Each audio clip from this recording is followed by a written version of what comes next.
Your soul is your place of intuition and insight, not your gut. So when you're listening to your gut and you're scared, you're going to ask other people's opinions of what to do. Hey, this is Coach Mo Faul. I am an ex-CEO, ex-COO, and about to lay out the soul-powered revolution. And you'll win in life by having your soul on fire. Namaste. Welcome to Soul Powered Revolution. This is Career Coach Mo Faul, and this is my podcast. And I'm doing it for you because I want to start the momentum of having a soul powered revolution. I want to help you understand life in your power. If you're a professional woman and you're not where you want to be in your life or your career, actually, even if you are where you want to be, there's more for you. There's something called growth and expansion that is the congruency with your soul's character. Your soul wants growth, your soul wants expansion, and it wants to be appreciated and recognized, not from an ego perspective, but it wants satisfaction that it is doing its thing here on this time, life, place that we're in. I want to talk today about opinions of others versus expertise. And this is a common thing that we find with all human beings, but in particular women. As a professional woman, here's your play. I'm going to ask 10 people for their opinion about whether I should quit my job or not. And then I'm going to go from there. I'm going to tell you this. When you're listening to external voices, you are not listening to your soul. I also want to clarify another point. So many people use the term, I'm going to listen to my gut. Well, if you do the research on this, you're going to find that your gut nervous system, there is such a thing, is a fear-based response. I'm not saying don't pay attention, but there's not a listen there. Fear response is not something that you can listen to. Your soul is. Your soul has characteristics. Your fear is just like an alarm. So when you have a gut response, it's fear. Oops, shouldn't do that. Ooh, I shouldn't have said that. Ooh, I don't feel good when I walk into this room. Ugh. That is a warning signal. That warning signal should then shoot up into your brain and instigate awareness that then helps alert all of the pieces that are higher versions of perspective and insight. Your soul is your place of intuition and insight, not your gut. So when you're listening to your gut and you're scared, you're going to ask other people's opinions of what to do. What should I do in this situation? I don't know. Because when you're in a fear response, you don't know.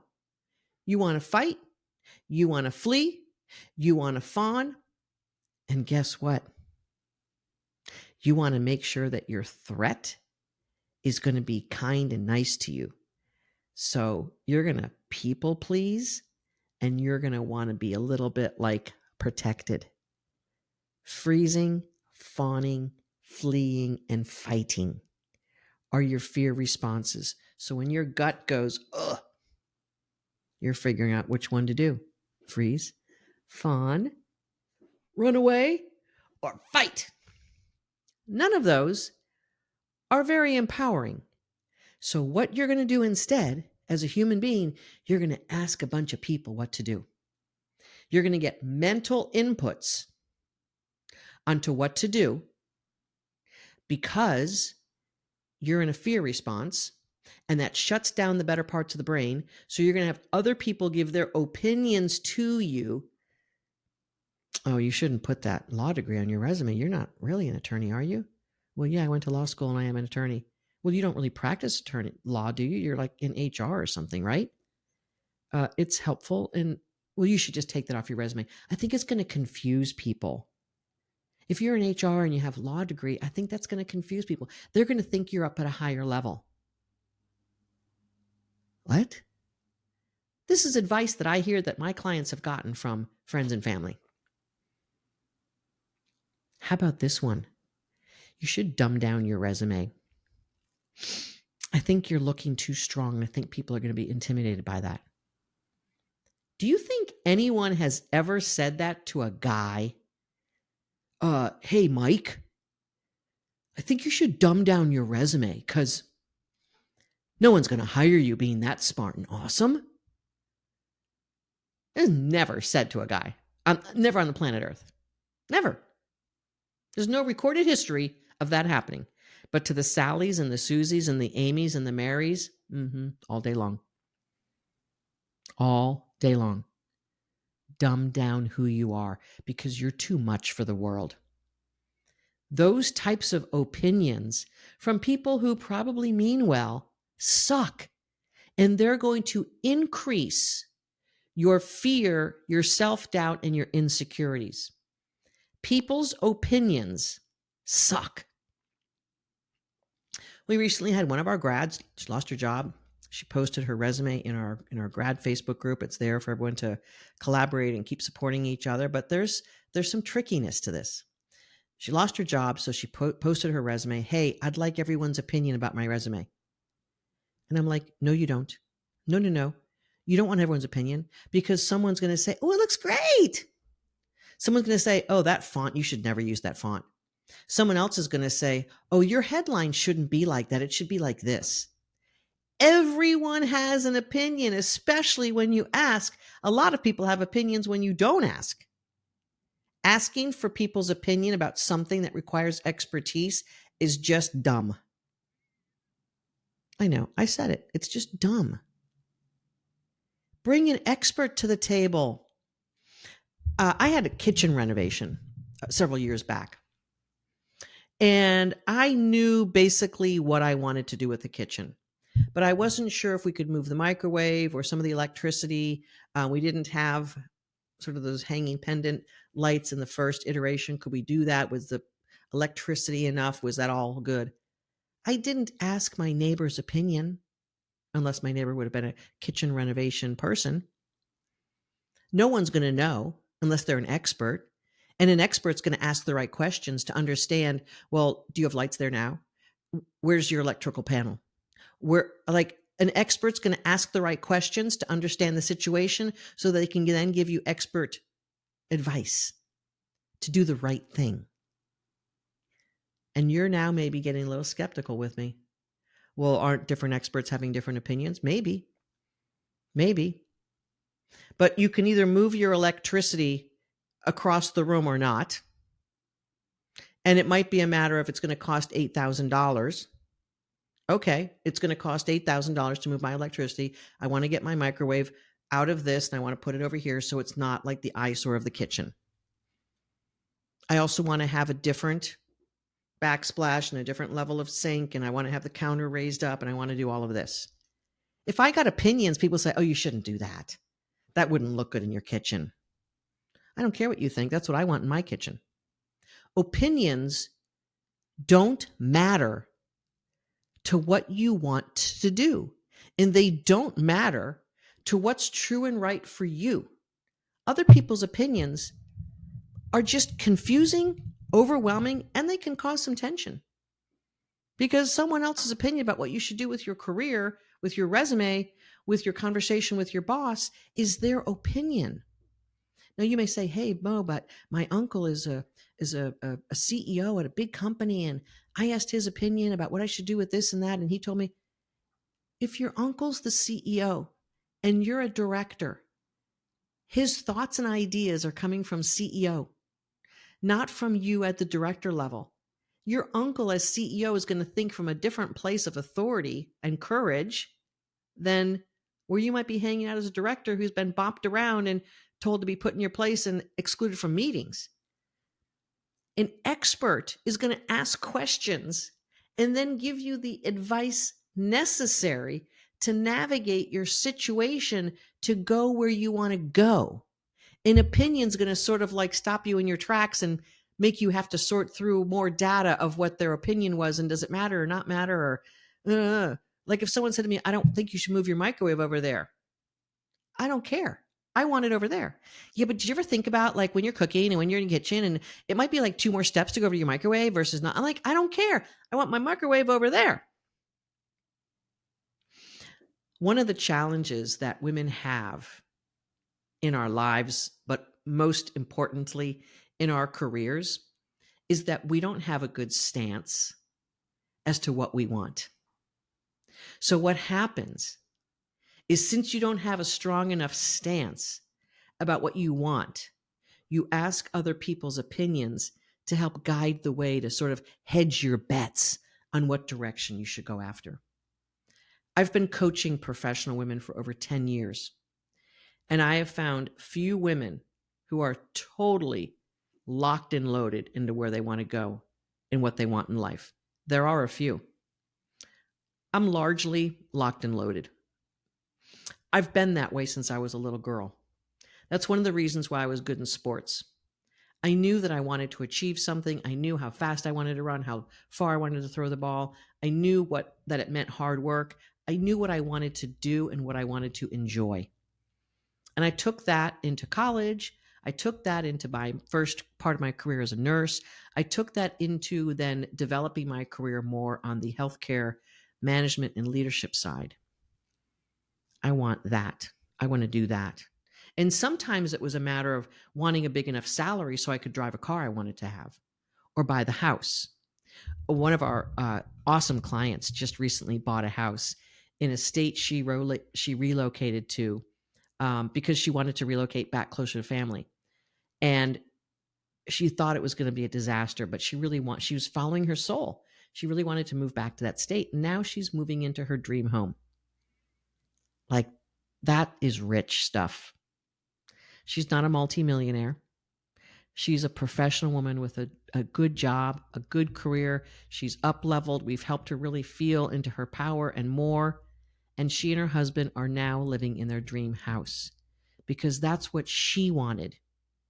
And rather than having other people pull away from her dreams by their opinions, and she said she fielded plenty of opinions. It's what she wanted. She stuck with it. She stayed on track. She kept getting the coaching from experts who could help her hone in on what she wanted and what was right and true for her. No one else's right and true is for you. No one else's opinion is for you. It's not whether like orange or blue looks best on you. When we're talking about serious matters, career, relationships, health and fitness. Oh, do you think I should take this blood pressure pill, Uncle? Oh, you know what? I stopped taking my blood pressure pill and I'm still alive. I think you should stop taking your blood pressure pill. Is that what you would do? Please don't. Please don't. Go back to your doctor and say, hey, doctor, you know what? I don't like taking this blood pressure pill. And your doctor's going to say, what don't you like? And your doctor's then going to say, well, there's another blood pressure pill that may not give you that side effect. Or you really need to take that blood pressure pill, otherwise you're going to have a stroke. I'm the expert. You're going to have a stroke if you keep doing it your way. Okay, I guess I'll take the blood pressure pill. Go to experts. Opinions are trash. And if you fill yourself up with other people's opinions, you are not in your soul power. And this podcast is about soul-powered revolution. And as women, being in your soul power, being in your truth, knowing what you want in life and where you want to go is your business. And that is a revolution because so many women are bouncing around in their lives based on what other people want from them, what other people expect, what other people's opinions are. Oh, you shouldn't do that job over there. That's no good. How about, this is good. One of our most recent success stories. I was coaching this woman. Maybe she's in week 3. So we're doing job shopping. We're trying to identify the personalized career plan and path for her. She's a chief of staff. Her up level is to up level the level that she's chief of staffing and to get into an organization that's more complex and has more procedures and stuff that she can like dig her teeth into because she's really good. She was in too small of a role, too small of a pay. And the first role that we looked at together on a coaching call, she immediately rejected. Oh, I heard that company's toxic. Who'd you hear that from? Oh, a friend. The company is toxic. So the past 20 years of this company being successful was all done through toxicity? Well, I mean, it could be a person or two are toxic. If the entire company is toxic, you'll know that on an interview. So rather than going by with what someone who you know may have told you from someone who didn't even know anything, who heard a rumor or whatever, rather than throwing the opportunity out through an opinion, let's pursue this. Because you don't have to take a job. You don't have a decision to make until you have an offer. So just for shits and giggles, this job is perfect. The job description's awesome. It's going to help us tool up your resume, and the interviews will be fun, don't you think? Let's go for it and get an interview. Then you can determine based on the interview, is that taking me where I want to go? Are they going to pay me the money? Is the job going to be big enough for me? Is this going to be a real career move? Will I enjoy it? Will I be able to be in my flow? That's done through you interviewing them. And they're going to be doing the same thing to you. It's not, let's toss out an opportunity that looks awesome because you have one opinion from some jerk somewhere that said something totally random that has nothing to do with you. You see the crazy talk here? So many human beings are living their lives being tossed around back and forth based on other people's opinions. And if someone has a strong opinion, or if someone's important to you, you might give their opinion too much weight. Give weight to experts. This woman wouldn't have landed her dream job if she didn't have an expert in front of her, me, advising that she go for it and what the opportunity was in front of her, and that there was a no risk for her to apply for that job. And there was a whole bunch of risk for her to listen to some stupid ass opinion of someone. Go to experts on things that matter. Actually, even go to experts for things that don't matter. Who needs someone else's opinion? Are they living the life of your dreams? No. I don't care if they have 3 yachts, a home in the mountains, a home at the seashore, a home in Europe. They're not you. And an expert is going to help dissect and review and reflect and direct you into what you want. That's what we do as coaches. We help you see you. Like my cup. If you're watching this on video, you see it's a Wonder Woman cup. I'm going to have another sip.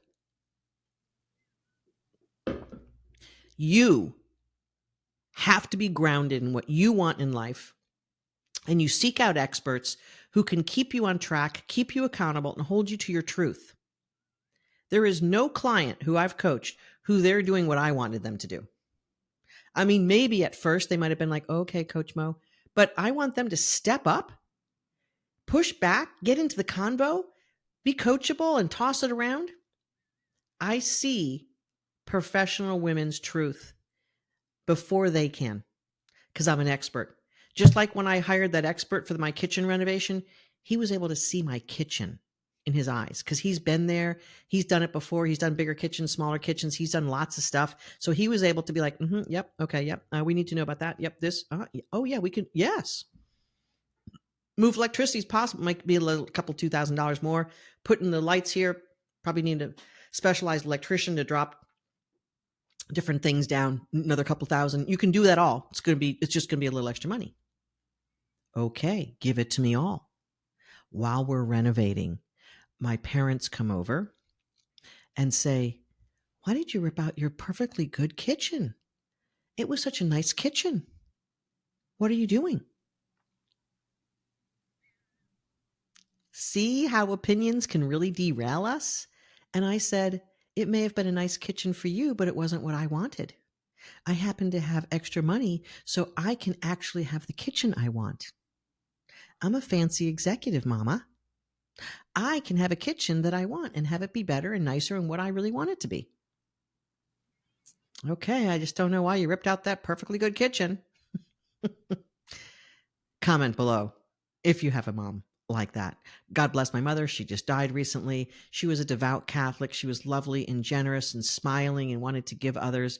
But when it came to things about me, she was Judge, oh, Judge. And I got sort of fond of that on one hand, but it always sort of rubbed me away. I was like, can I get some support here? But really to tell you the the trap of other people's opinions. If I would have been insecure, I would have been like, "Oh, do you think I shouldn't have done that, Mom? Oh my God, I'm wasting $50,000. Oh my God, this is horrible. Oh shit, I've made a mistake. Oh my God." So here's the trap. Other people's opinions are their opinions, not yours and not for you. Don't seek them out. This particular client who posted her resume in our group, her resume is 4 pages. No, no, no. How did that get to be 4 pages? We don't do that. Well, I did my own thing and then go back into the modules and remind yourself what our expertise is and what you need to do for that resume. Don't ask for opinions. One of our clients said, "Oh, it's lovely."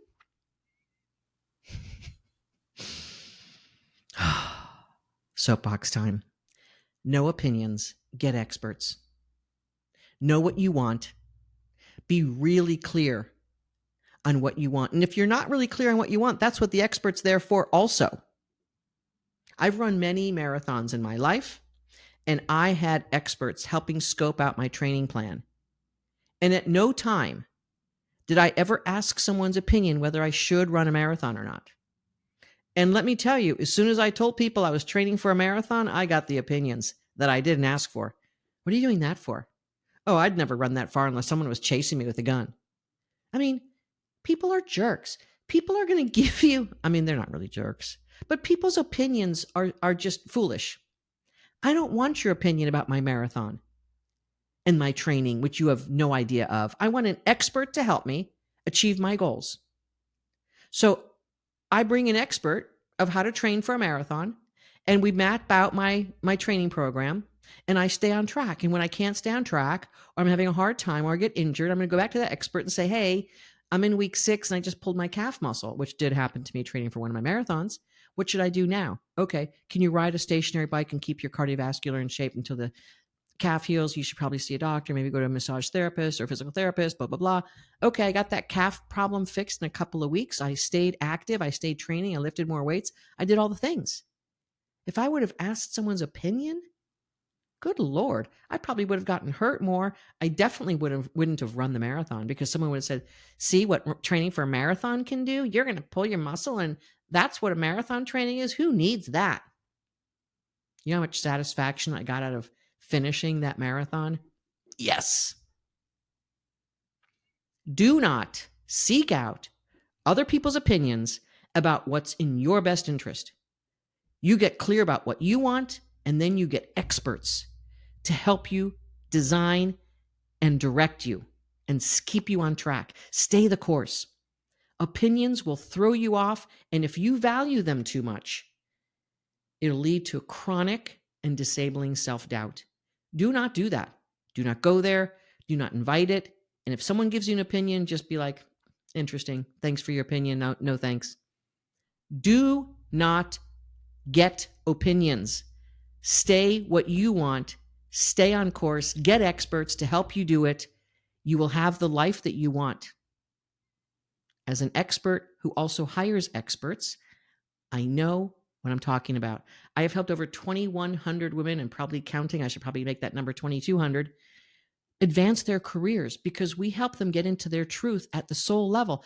That's why this podcast is called Soul Powered Revolution, because ladies, you need more soul power. You need to know who you are and what you want in this world. And then the rest of your life aggregates around what you want and who you want to be. Not the obligations or the opinions or the needs or la, la, la, la. Take care of you first. And then you're a better mom, a better wife, a better partner, a better daughter, a better sister, a better neighbor, a better helper in whatever other activities you're at, a better colleague at work, a better boss. a better team member, a better mentor or mentee. Come on now. Soul powered is where you need to be living, and get experts to help guide you forward, not opinions. It's a big trap. Stay out of it. Know what you want and who you want to be. Soul Powered Revolution. We are here to help you. If you'd like to know how we do things, how we help direct our clients into their success, mofaul.com/talk. Let's get it happening for you. We'll see you on the next episode of Soul Powered Revolution. No opinions, experts only. If you want to go somewhere where you haven't been, you need an expert. Comment below where you may have gone wrong not hiring an expert, but going by opinions. I got plenty of stories on that one too. We'll see you on the next episode. Everything that women face in the corporate world, in life actually, can be counterattacked, counteropposed by a woman's powerful internal sense of being. And I call that your soul power. I want to help more women understand their soul power, and I want to create a soul-powered revolution. This is Coach Mo, mofaul.com.